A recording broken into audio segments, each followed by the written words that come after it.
kind of mindset that you do. And the not so good one. Changes immediately. I mean, when you go there, you have a team of people that kind of trying to, they kind of give you some little tips here and there, like just know that regardless of how this goes, as long as your product is quality and you're a likable person, you will be successful. However, without a deal, only a certain percentage of people and a very small percentage are successful because you don't have that capital in advance. And I was one of those people. I did not have the capital in advance because, for one, I didn't get a shark, and for two, I just didn't have enough to sew into my brand to get me out of my apartment. Okay. And so for me, it was a very unique situation because my product is very niche. So after I left there, I got thousands. And when I say thousands, I mean thousands of emails and phone calls from people that said they saw me on the show. They were so motivated by me. They loved the fact that I stood up and I represented my brand and I didn't fold over. I didn't show any sadness. I said, well, thank you, and I'll take that and raise you one. And it was women and men from around the world that had such positive, great feedback. But then also, of course, with that comes people that feel like, oh, I know if I was her, I would do this. If I was her, I'd have done that. Yeah, it's a very shoulda, coulda, woulda situation because it's unnerving to stand in front of five multi-millionaires right. that in your mind you feel hold your brand's livelihood in their yay or nay of an investment. Now, of course, that's how I felt then. But afterwards, when the orders came in and they flooded me, and I'm looking at my second bedroom and I'm looking in the closet where I would make my products, and I look in there, I see 100 soap bars, and we sold 10,000 units in 4 hours. Ouch. So, yeah. So it was very overwhelming, but it was so humbling. I think I literally, the first 3 days after that, I did not sleep, Eugene. Well, life had to literally take that hat off and put on my humble business person hat and literally take these calls of people that are saying, so what do you mean I'm not going to get my product for a month? Oh, man. What do you mean I'm not going to? So I had to express it to people, and you'd be amazed at how many people were like, oh, I didn't realize that. Right. Oh, I don't know why I thought you'd have just had thousands of units sitting up waiting. Yay! I got able to be featured on Shark Tank. Check us out, homebabiz.com. Do us a favor. When we put this show on, like it, share it, tweet it, whatever you can do to it, because Lydia, I really wish you much success. Why don't you give the listeners a way to get a hold of you? Absolutely. You can go to our website, which is swagessentials.com. You can also find us on pretty much every social media platform. On Facebook, we're on Swag Essentials, one full word. On Twitter, and I also have an Instagram. Everyone loves to connect with me on Instagram, and that is at swag_essentials. And that's the Twitter and the Instagram. And as far as if you want to get in contact with me personally, or you have a question for me, you want to connect with me personally, go to our website, hit up the contact form, put your purpose of contact in there.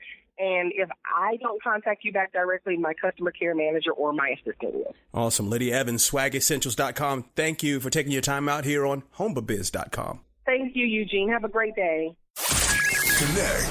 Capitalize. Go.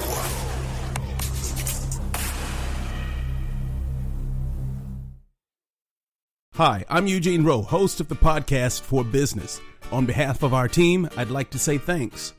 Every month, we're able to impact thousands of lives all over the globe with relevant, impactful, and insightful guests. Some of them have even been featured on national television shows like ABC's Shark Tank and CNBC's The Profit. Our mission is simple: to journey with you on your road to achievement. To do that, I'd like to invite you to partner with us in our Share All promise. I promise to continually share for free without commercial. It's radio for small business. Row. Check us out on homebabiz.com. That's HOMBABAZ.BIZ.com. I better spell it right myself. Nevertheless, if I get it wrong, someone's going to get me organized to get it right. Miss Angela Cody, owner of Major Mom, is on the show. Angela, welcome. Thank you, sir. It's good to be on your show. Now, Major Mom, those are two words that normally don't go together, so you got to tell us what's up. Well, I was a major in the Air Force. Really? Yes, I was in the United States Air Force, served for almost 14 years. I had a baby girl when I was a major in the Air Force. I would get home from duty, and my husband would say, Major Mom is home. And then my son was born 18 months later, and I decided that military life and motherhood were no longer compatible, so I resigned my commission and got out to be an entrepreneur of all things. Oh, man. So getting out of the military, 14 years is a major. First of all, thank you for your service. I really appreciate that. Welcome. That was obviously a big switch from a lot of structure in the military to an entrepreneur. Tell us some of the things that went through your head. Tell us some of the ping pong that might have gone through your head. In the military, you really are told what to do, when to do it, how to do it. So you don't really have to do a lot of thinking for yourself. However, there are times when the best made plans go awry. And I think that's where I was taught the skills that I'm now using in the entrepreneur world, because you have a plan B for any mission, and many people know that plan goes to pot pretty quickly in some arenas, and then you need to adapt, overcome, use everything you know to make sure the mission gets met. And I think, wow, that is so much like entrepreneurship, because you have this idea and these goals, and you're going to have this many clients and make this much revenue, and you have your projections and all the fancy schmancy plans, and then they don't they don't work like that, do they? And then you have to start going, okay, plan B, plan C, plan D, and then we're already at plan, not what would be C right now. Now, when it comes to, being flexible, because flexibility is a major key for an entrepreneur. And I know a lot of people who haven't taken that's a major thing for them. Were you naturally that flexible as far as making backup plans, or is it something that you purely learned in the military?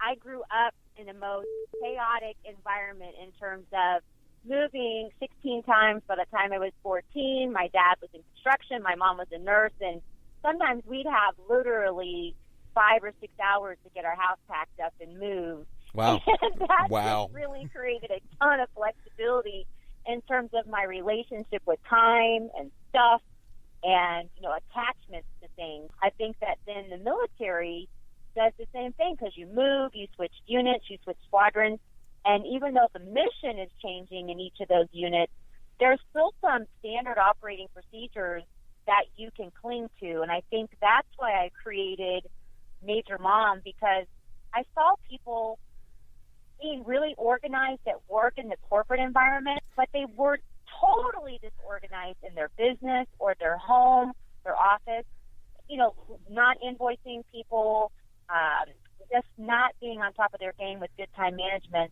And that's why 8 years ago we started this organizing company to help others really keep their act together, if you will, because I don't know if you agree with me, Eugene, but I think that being organized is a critical skill in entrepreneurship. I agree 100%. In fact, we're talking to Miss Angela Cody, owner of Major Mom. She helps individuals, businesses get organized with her business. Former United States Air Force officer, and we're talking about the importance of organization to entrepreneurship. Angela, give us a couple more tips, or maybe some things that just being organized could help a business owner do. Being organized in general, I think, requires you to know what you're good at and what you're not good at. So some people listening today may be really good at organizing their numbers. They might be good at organizing their papers, or maybe they aren't organized at all.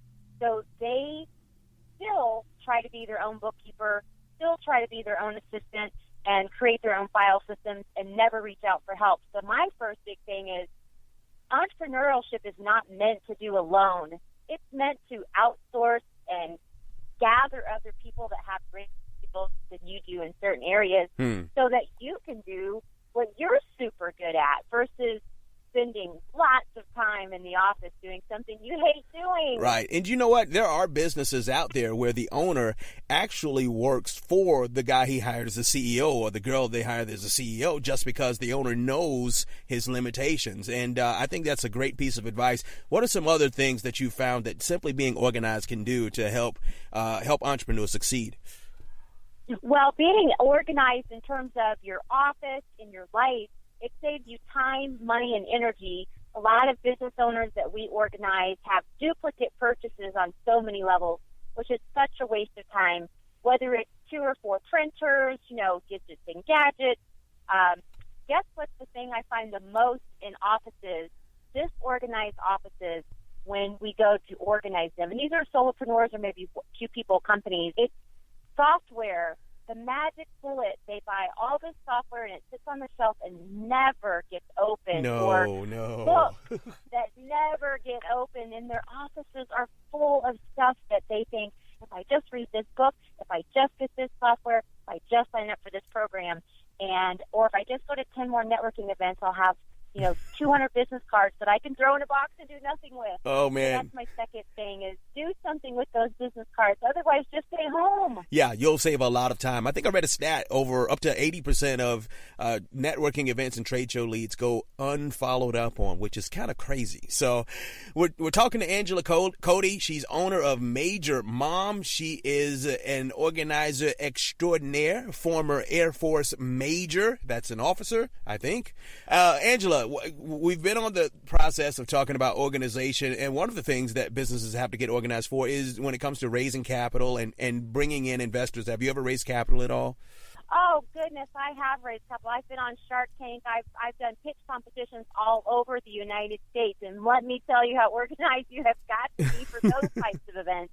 You need to know your numbers inside and out. You've got to have an organized business plan, which means your thoughts really have to be organized before you go out and raise capital, because anybody going to invest in your company is going to sense or see or witness disorganization if you show up that way. And really, most people do not like to invest in disorganized people unless they do have a team supporting them. Like you said, the technician, somebody who's really good at what they do, surrounding themselves with bookkeepers, CPAs, CFOs, of the like. But yeah, I've had a lot of experience raising capital, and it really is a full-time job if you're going to go out there and get the money that you need. Wow. So you said something. Investors don't like to invest in people who are disorganized. Is there a general theme that you see when you do pitch competitions or talk to investors? Is there something general that they all want to know? I think the one thing that I see a lot is they want to know the numbers inside and out. But beyond the numbers, because those are all over the board in terms of how good somebody is at what they do in producing those numbers. But what I noticed is the main question that investors seem to get at is, why are you doing this business? Why should we invest in you? And a lot of questions really get to the heart of the entrepreneur and why they're doing what they're doing. Does that make sense? Like they're like, yeah, we can read the numbers and we'll verify those in the bank accounts and we'll verify all that good stuff. But what we can't verify is what's motivating you. What is motivating you? And I have saw so many people give pitches to raise capital, show up disorganized. I can't tell you how many people show up to Shark Tank without all of the things that they need and stuff for their set. Oh, no. It's a disaster to watch. Oh, man. We've been talking to Angela Cody, owner of Major Mom. She's been in multiple pitch contests. She's been on ABC's Shark Tank. Angela, why don't you tell the listeners the website and how they can get a hold of you? Okay, our website is majormom.biz, and they can go straight to the website, click contact us. If anybody out there listening has some questions about organizing their home office or just entrepreneurial questions in general, we have a question button on our website. If you hit contact us, that questions will be directed directly to me, and I can spend a few seconds with you and help you out, because getting organized is not a luxury. It's a necessity. Oh, I like that. I like that. Angela Cody, owner of Major Mom, thanks for taking your time out on homebabiz.com. Thank you so much. I hope you have a majorly organized day. Connect, capitalize, go.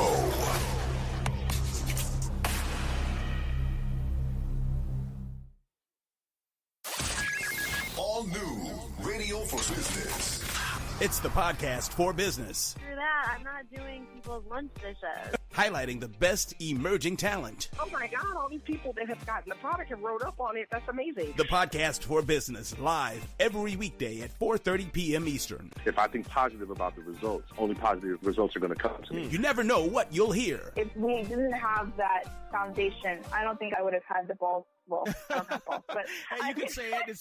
We're on the internet. It's okay. Okay, I wouldn't have had the guts to do that.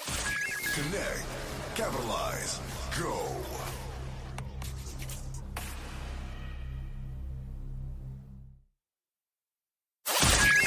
All new radio for small business. Do you remember how awesome it felt to receive a real handwritten note in the mail from a friend? Tomer Alpert of Felt is bringing that feeling back. Tomer Alpert, welcome to Radio for Small Business. Thanks for having me. Hey, why don't you tell us what Felt is? I had a chance to visit the website. I think it's really cool. But why don't you tell the listeners a little bit about your business? Sure. So Felt is an iPhone and iPad app that lets you send personal handwritten cards in the mail. You simply select your card, then you get to handwrite your message. You can use your finger or a stylus, and then we print that card on premium paper and mail it for you. We hand apply a stamp and take it to the USPS within 24 hours. So I can already see where this would make my life a lot easier. My wife likes to send cards, after almost everything that we do. Okay. So where'd the idea even come from? Where'd you come up with this thing? So my wife and I, Gracie, went to a dinner party one night, and on the way home, she wanted to send the host a thank you card. And the stores were all closed. We had no idea where our stamps were. And I thought, there just has to be an app by now that lets you do this. So we went onto the App Store, and the only apps that existed let you type your message, and then they printed your literal text message onto a card. And we just didn't feel that was very personal. So we got really excited and, basically went to work the next day on creating Felt, building our team, and starting this journey. Wow, just like that. So from a party, wanting to be a good guest and saying thank you, you realize there's nothing out there because, of course, there's supposed to be an app for that, right? It wasn't out there, and right. You came up with the idea. So I heard you say you and your wife went to work together. So how'd you guys kind of get started putting the business together? Did you start working on the app first or the business first? I heard you mention team. What came first for you?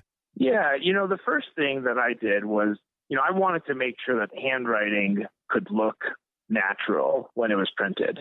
So my school of thought is bootstrap it as far as you can. Do it on your own money with your own resources, before you go out and look for investors. So, we literally downloaded some art apps that let you draw, and then we printed them, and we started on that first because we figured that was going to be the hardest part of the whole product.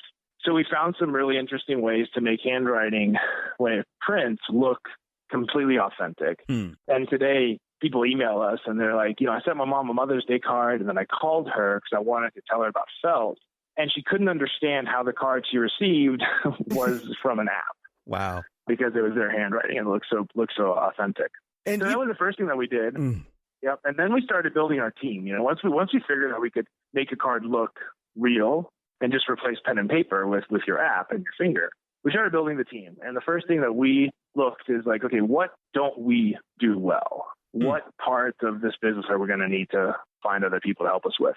And the very first one, I have a lot of experience in entrepreneurship, but never in consumer products and consumer brands. Okay. And I knew from day one that I wanted Felt to be a brand that millions of people used. So I quickly looked through my network and within a day found the perfect partner for Felt. And they so we're 4 co-founders. David and Andrew are the 2 that we found through our network. And they are, brand experts. They're advertising executives and brand launching experts. Wow. So they helped us put the whole thing together. That's crazy because most people would ask themselves, what can I do to save the most money? And you said, what do I not do well? What kind of training or mentality had you developed before then to get you to even ask that question? Yeah, what got me to ask that question was my experience building a startup with my dad, actually. And after high school, I started going to college. And then he approached me and asked if I wanted to help him with his business. So I dropped out of college, quickly helped him start that business, but we started it out of our apartments. And we went through a grueling experience of bootstrapping. We got evicted from 2 different apartments. Oh, man. As we were building the product. But what I learned from my dad was you can literally do so much more than you think you can do with just what you have. And so I carried that mentality into Felt and did as absolutely much as we could do on our own. That means all of our savings went into Felt, hundreds of thousands of dollars, credit card bills. But beyond that, it was also partnerships. It was like, okay, typically, for instance, our two partners are brand executives, and they run one of the premier design firms in the country. And typically, I think a lot of people would think, okay, we should raise money so that we can go hire people like that. But I also know that to build a real business, people need to have ownership. They need to be putting their sweat and tears into it. And you don't do that if you're doing it just as a contractor or as a vendor. Oh, okay. You do that only if it's your business. Gotcha. Yeah, so I made them, full-time partners and Felt over a period of time, but that was always the vision. So kind of like giving them equity, sweat equity, so to speak, I'm guessing? Yeah, sweat equity. Yeah, I think that's what I would call it, too. Gotcha. So not only that, but you eventually decided, to start raising capital. We all know you were on ABC's Shark Tank. A lot of people think that's just a game show. What's different from the viewer's side that's totally different on the side when you're on the carpet pitching for investors? Yeah, I think the notion that it's a game show is not correct. I can say going through the process now, it's legit. The Sharks don't know the company's coming out. Their first experience with you, unless they've heard about you, other ways, but typically their first experience is right then and there. So, that part is real and it's authentic. And I think the other part, the flip side of that is the entrepreneurs going on the show. We especially went on the show when we were ready. Our product was ready. We were out of money. We really needed an investor to give us capital because we had everything else built. The product was ready to go. The team was ready to go. We figured out all the different issues, right, that you figure out along the way. We did all of that on our own dime. And now we were ready to bring on an investor because the investor's risk was dramatically reduced with Felt. Felt wasn't just an idea that had to be built. It was a good idea that had already been built and had already been figured out. We actually rebuilt the product 3 different times because we started when there was a very small iPhone in 2015, and then the bigger iPhones came out, and the iPad Pro came out, and then Apple built a stylus that lets you handwrite, in a very real way. So it sounds like, and I didn't want to cut you off, but going back to what you just said, it sounds like you spent a lot of time, invested a lot of time in building a system, a business system, so that when you did take it to those sharks, they would take more note of it just because you were not some guy with a piece of paper and a business plan, correct? Yeah, that's right. And also it allowed us to value the company with a lot more affirmations, with a lot more validation and traction, not just an idea that we say is worth X number of dollars. Because when it was just an idea, we didn't know anything. We didn't know if people would even be willing to handwrite something on a screen. So we validated a lot of assumptions that we had been making. And then we could tell our investors, the reason it's valued at X number of millions of dollars is because we've done these 10 things that reduce the risk dramatically. So let me ask you this, and, this is not a normal question, but if you had to value the company confidently without building that networking system before you went on Shark Tank, what do you think you would have had to value it at in order to get a shark interested? So we devalued our company when we went on Shark Tank. Wow. When we talked to private investors, it was valued much higher. And, we did that strategically. We wanted to engage the sharks on a positive note. We didn't want to go into Shark Tank and, look greedy. We didn't want to go into Shark Tank from a negotiation standpoint. We wanted to go on there trying to, attract the best investor. Gotcha. And we wanted them to know that we're being very upfront. We know they have value beyond just capital. And so we're valuing that differently than we would if we went to just a normal private investor who can't bring, media exposure, partnerships, and other things to the table. Right. And so we were just very upfront. That's the great thing about being on the television exposure, right? You probably got access to tens, if not hundreds of millions of people in a single night. And I agree with you. I think there is a value to that. So I appreciate you really kind of going that angle because I don't know. I talk to people and they still think you just show up, you put some things on a table, and the sharks want to give you money. Yeah, but I think it's part of our culture at Felt is just to be very upfront, very transparent, very real and honest. And so I think we did a really good job of not losing that when we went kind of on to the primetime big stage finally. Cool. Well, I got to tell you, I do think I'll be going on to Felt a little later today, Tomer. And I think I'll be sending out some postcards myself. I like the idea of being able to take the picture and put my fingerprints on it and not actually have to find a stamp, find an envelope, and trek over to the post office. Do your customers tell you similar things? Yeah, that's the number one reason people use Felt, is because it's the perfect marriage of modern day technology with this tradition. And it's still made to keep the authenticity intact, right? It's still your handwriting. You created it. The only thing that's different is that you never touched the piece of paper. You just used your phone or your iPad in front of you. And I think that, some people still want to go out to the store and get a card and lick the envelope and do something like that. And that's totally fine. That's totally cool. I think we hear like 50-50. Like half the people who see Felt love it. They think that it's awesome. They think that it maintains enough authenticity to send their mom a Mother's Day card using it. And then the other half of the people are like, no way, Jose. Like, if, my mom would shoot me if I didn't go to the store. And I think it's interesting that, our perspective as users is that I wouldn't send cards before Felt. And so now that I am sending cards, they are in my handwriting. My mom loves it, period, because before she wasn't getting them in this at all anyway. And it's mom, right? Because mom is going to appreciate it no matter what it is, right? So... Yeah, I mean, I use Felt. Obviously, I'm a little different, but I use Felt for, business interactions. I use Felt for sincere, heartfelt expressions, because I just think I've been around this for a long time, and I've thought about this long and hard, and I've decided to put my own money into it, namely because when I handwrite it, no matter if I use my finger on my iPhone or if I use the Apple Pencil on my iPad or pen and paper, the fact that I actually handwrite my message, I have basically... It's yours. Like, it's your thoughts. It's your idea. It's your spirit, right? Yeah. And it's different than typing your message. It really is. And so I've, kind of resolved in myself that this is where the value lies. Wow. And it doesn't matter if you touch the paper or not. What really matters is that you crafted your message in a way that you don't typically do, right? You don't typically handwrite stuff. You don't typically send handwritten notes. So the fact that you did it is what is special. It doesn't matter if you actually went to the store, touched the stamps, did this, did that. What matters is the message is in your handwriting. Exactly. Well said. Tomer Alpert of Felt. Tomer, why don't you tell the listeners how to find out more information and download your app? Sounds great. Yeah, you can just go to the App Store on your iPhone or iPad, search for Felt, and you'll find us. And actually right now we're being featured by Apple. We're the #1 Father's Day app selected by them. So you can just scroll down on the home screen of the App Store and see Felt. Sounds great. Tomer Alpert of Felt. Thanks for taking your time out on Radio for Small Business. Thanks for letting me on. Appreciate it. Connect, capitalize, go.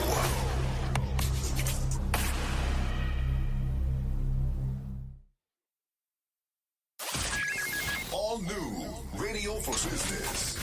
It's the podcast for business. After that, I'm not doing people's lunch dishes. Highlighting the best emerging talent. Oh my God, all these people that have gotten the product and wrote up on it. That's amazing. The podcast for business, live every weekday at 4:30 p.m. Eastern. If I think positive about the results, only positive results are going to come to me. You never know what you'll hear. If we didn't have that foundation, I don't think I would have had the balls. Well, I don't have balls, but... Hey, you can say it. We're on the internet. It's okay. Okay. I wouldn't have had the guts to do that. Connect, capitalize, go.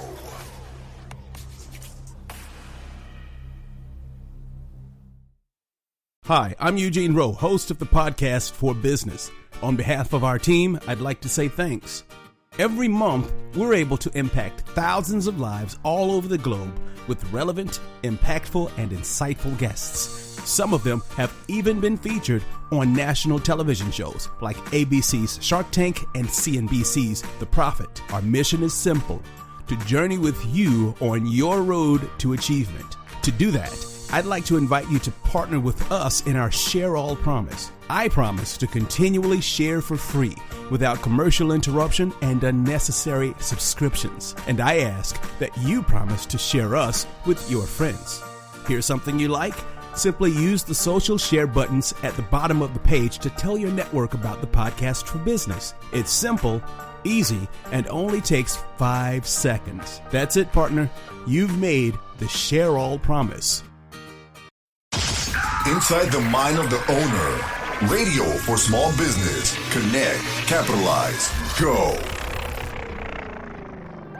It's Eugene Rowe with the Radio for Small Business. Visit homebupiz.com for great interviews, tips, tricks, hints, and everything with real entrepreneurs. Connect, capitalize.